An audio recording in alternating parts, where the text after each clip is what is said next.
Welcome back, Arcadians, and in this week's episode I thought we'd revisit my beloved Nintendo Sheriff from 1979.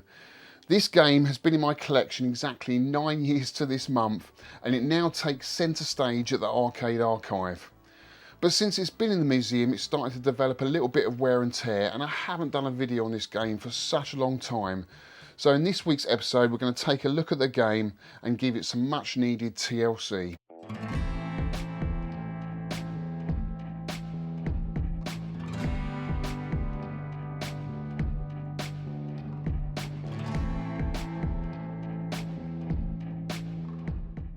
Now, before we get into some of the jobs that need attention, I thought I'd just give you a brief backstory in how I came about owning such a rare game. Because since I've been in this hobby, I've only ever seen two working uprights. One in a public museum in Japan, and the other in private hands of a collector who also goes by the name of Alex.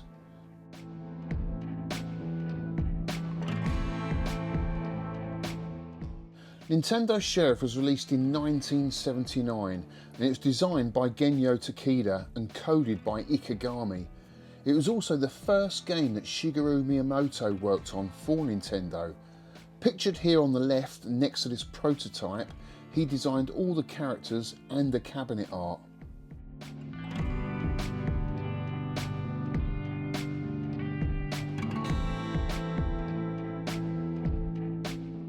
My experience with the game goes back to the early 80s when I fondly remember playing this at a travelling fair amongst all the early classics.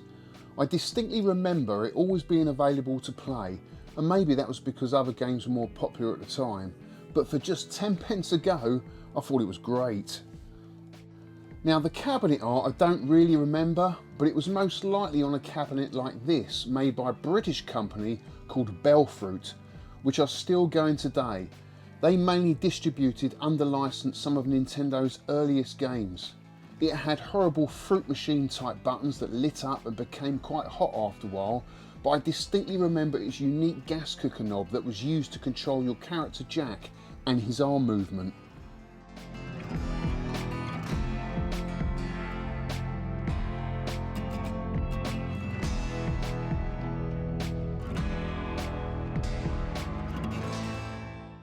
Now, looking back and without knowing at the time, this game must have made a huge impression on me, because 30 years later I started getting into the hobby and meeting like-minded enthusiasts, and I start a collection and an interest in some of the very earliest games Nintendo released, like Space Firebird, Space Launcher and Space Fever. But there was one game, apart from Sky Skipper, that's a whole other story, that I dearly wanted to add to my collection, and that was Sheriff.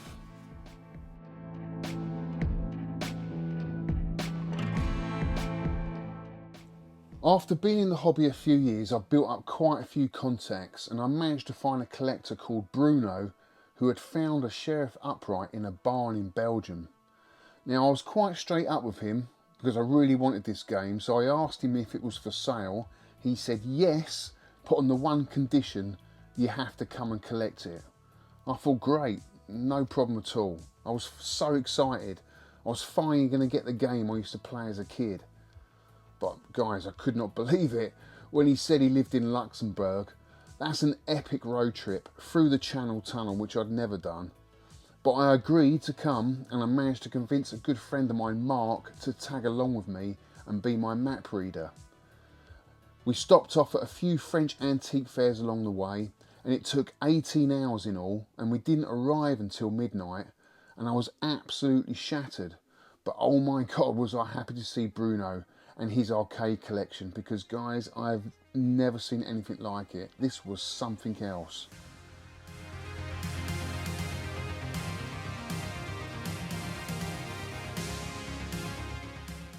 Being fairly new to the hobby at this time, I'd never seen a game room like this before. I was absolutely blown away by how he had curated it. From the very earliest games like Computer Space, the first commercial video game, right through the classic 80s era, but with the odd obscurity like Midway's 1983 game Wacko, which just makes me feel slightly disorientated just looking at it. But the one game he was most proud of in his collection was his Galaxian 3, Project Dragoon, a 3D on-rail shooter from 1990, which is housed in this massive circular type room. He assembled it himself after disassembling it just to try and get it in this room. An incredible feat. But what I was most excited to see, and it was positioned in between Spy Hunter and Atari's Assault, was Sheriff. It looked beautiful and I wasn't disappointed, but at the same time I could see it needed some work because the monitor wasn't working and the control panel looked like it was falling apart. Bruno was a great host and we had a fantastic time in his arcade, an experience I will never forget. So many brilliant games, and some of them I've never seen or played since. The next morning though, we had to get on the road for our long drive home. We loaded up Sheriff into my tiny van, which at the time was a Suzuki Carry, and it was not happy. It didn't like the load at all, and I'm not sure which cowboy here is heaviest, Jack or me. Having returned home and now the proud owner, I was so excited to see it in my tiny arcade, and I was eager to make my first Nintendo Sheriff video. You can still watch that video today, but be warned, it's very amateur to say the least. But you know what, it's all part of not only my history, but of the game itself. I'd owned this cabinet for a couple of years by now, but there was one thing that had always bothered me, and that was the bezel, because it had seemed to have lost all its red. Betty seemed to have no lips, and the red stripes from the flag were missing. Something wasn't quite right. At the time I thought it was due to sun fading, but later realised it was the fluorescent tube that was causing most of the damage. Luckily though, a few years later I found a collector who was willing to sell me which looked like a brand new Sheriff bezel with all the reds still intact. All I needed now was a new control panel because mine was badly damaged and cracked. Luckily though, again I found another collector who sent me a control panel, and again this looked brand new. He'd been storing it for years, hoping that one day he would either find a cabinet or it could be used for someone like myself. Just goes to show what a fantastic community this can be at times.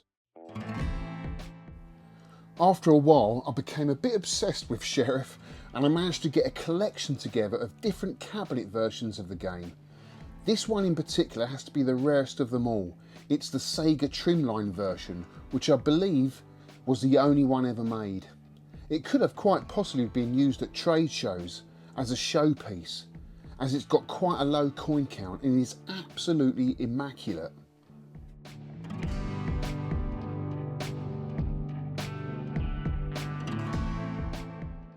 There are other versions that Sega distributed too, like this upright cabinet owned by a fellow collector, which has got the black light and UV reflected artwork, which is super cool.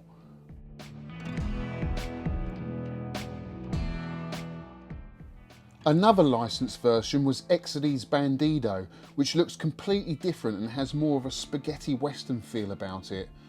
Only this time Jack is just called the hero and the condors being replaced by buzzards.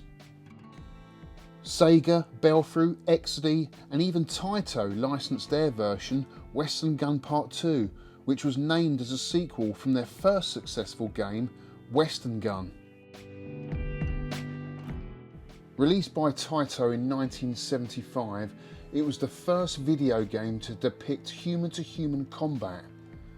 The Midway version though, which was later ported by Nuttin Associates, was the first game to use a microprocessor instead of TTL logic, and was inspired by Sega's 1969 electromechanical game Gunfight.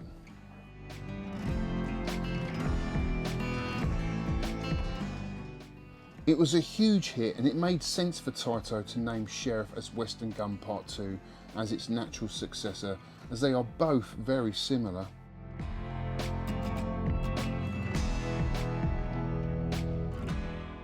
Over the years I've taken Sheriff to many gaming expos, and it's always been quite popular amongst gamers and developers alike. Seen here with John Studley, who achieved the perfect Pac-Man on many occasions. Archie McLean, bless him, who said he wanted to buy it from me, he enjoyed it that much. And Jim Bagley, who on the day played it non-stop, he absolutely loved it and got a fantastic score. So over the years you can see I've taken much enjoyment from watching people play Sheriff, and is now being enjoyed by many that come and visit the museum. But as I said earlier, it's starting to get a bit of wear and tear, so it's about time we gave it some much needed TLC. So the first job that needed immediate attention was to disconnect the fluorescent tube, which was starting to fade the red in the bezel like my last one, and give the inside a good clean. I'm always amazed how much dust builds up over the years and how many spiders make it their dwelling inside these machines. I mean, what do they eat?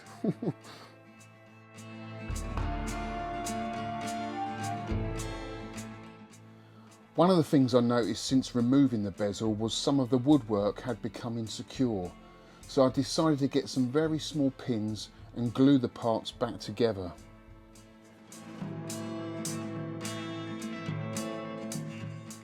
It's a pretty simple and straightforward job, but I just wanted to be really careful that any of the work I carried out is not obvious to the human eye, and just wanted to use the most subtle of procedures.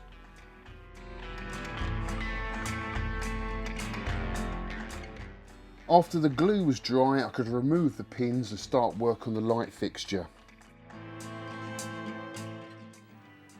First job was to feed the supply cable for the light fixture through the existing holes.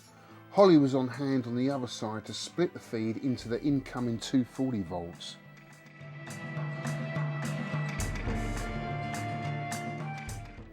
Also, while we were there, we decided to strip the old mains lead and replace it with a new one.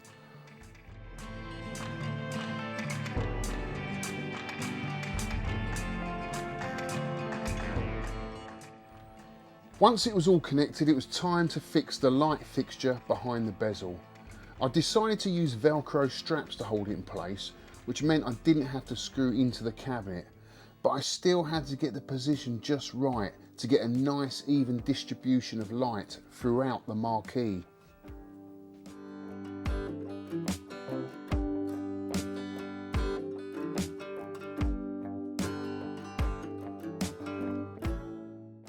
It was looking good, but would the LED light be too bright and too close to the front where it might be visible through the bezel? There was only one way to find out.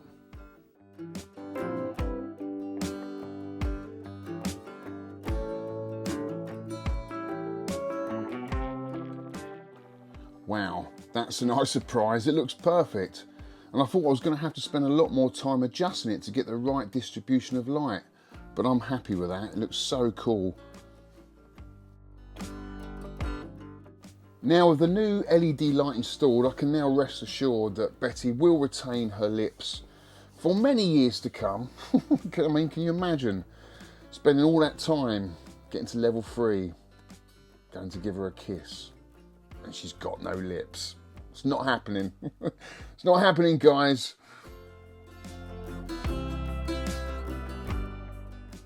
I've still got some jobs to do, one of them being the control panel. The veneer that I replaced years ago was starting to lift up where people lean their arm against it when playing. So I decided to get some wood glue and with a small brush managed to get some underneath the veneer.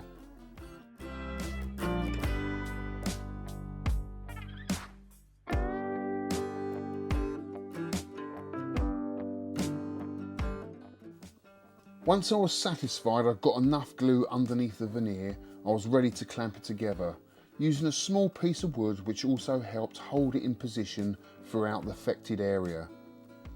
Once dry, I was ready to release the clamp and place it back on the machine.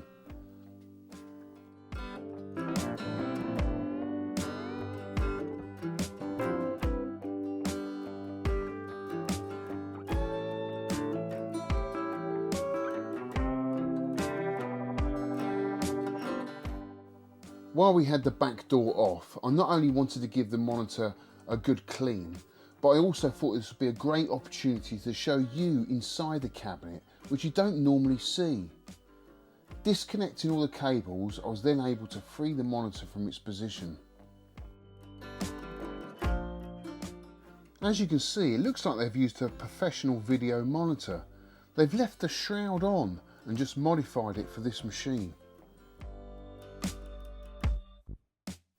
Because it was still housed in this wooden box, it was quite heavy, and I was going to need a hand if I was going to get this thing out without damaging it. And what a beauty this is. This is a very early model of the Sanyo 20EZ, a model that Nintendo stuck with throughout their early arcade releases and was used on later games like Donkey Kong Sky Skipper and Popeye.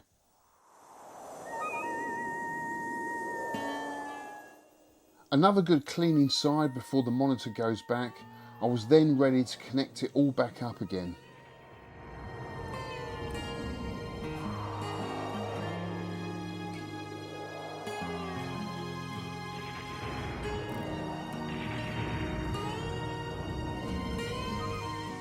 Now let's take a look at the serial plate, because the first thing you will notice is Nintendo Company Limited, made in Japan.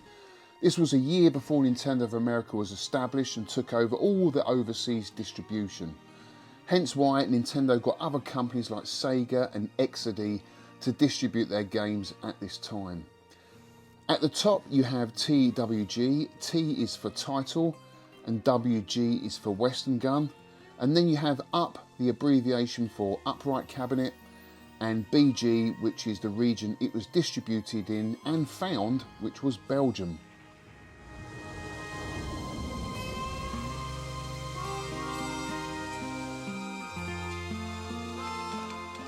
Now the PCB is mounted on some metal framework directly behind the back door and above the monitor. It's an early edition PCB which is on converted Space Fever hardware, hence the title SF. However, the soundboard is labelled TWG for Western Gun. The game runs on an Intel 8080 processor and all the EPROMs have all the original TWG labels intact, which is really nice.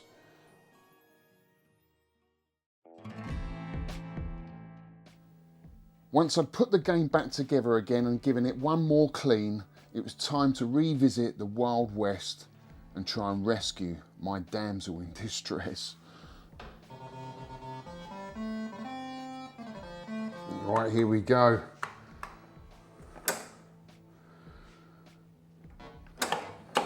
So, this game is basically about angles, really, just getting your angles of the bullets right and being able to dodge the very slow bullets from the bandidos.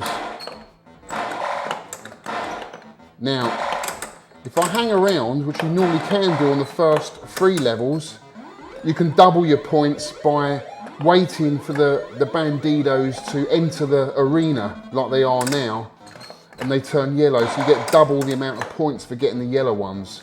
So you can hang around and point press if you're going for a competition score. Now, the highest I've got on this game is around about 70,000, because once you've completed the 8 stages, your score multiplies by 2. So if you've looped it 3 times, you can quite easily get around 140,000. But I've never actually achieved that. It does get very hard very quickly. I'm having to crouch down because the marquee and bezel obscures about 10% of the screen if I stand up normally.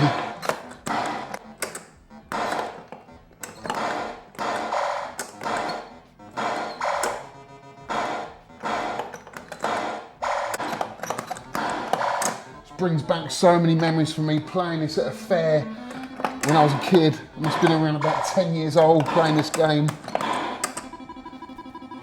And I remember no one else was playing it. I think everyone else was into sort of Galaga or Galaxians at the time. I just love this. It just felt like a different take on Space Invaders. It's just so cool.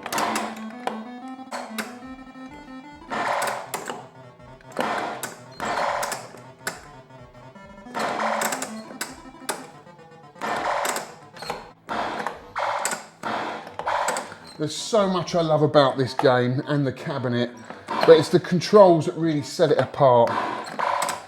It's like driving an old car, riding an old motorbike for the very first time. You feel every bump in the road. because the controls are so clunky. But after a while, you get used to it, and it all comes together for a fantastic experience that you just can't get on any other arcade game.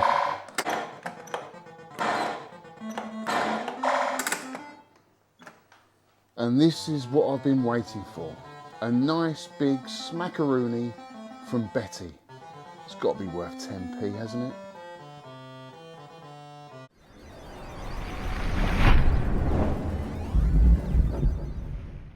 There you go, my beloved Sheriff. Now, it's very difficult to emulate Sheriff in MAME because of its unique controls, and I don't recommend going to Rage and Nan's 1970s kitchen just for a gas knob to play it.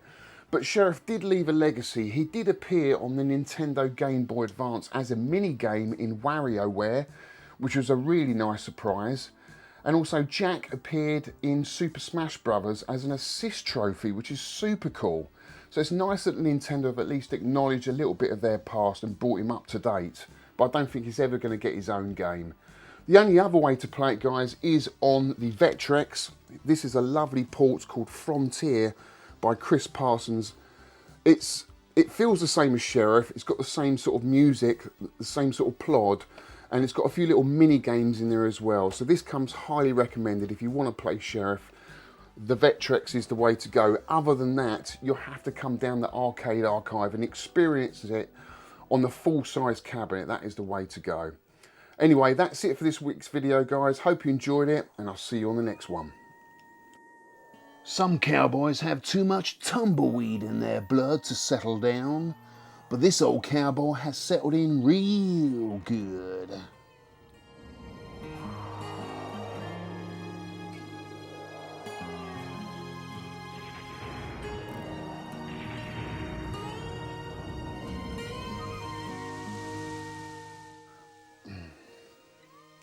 Welcome back, Nintendo collectors.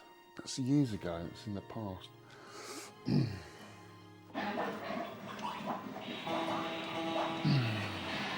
Welcome back, Nintendo collectors. So Jeff did appear. Jeff. Jack. It's Jack, not Jeff. What am I thinking of Jeff?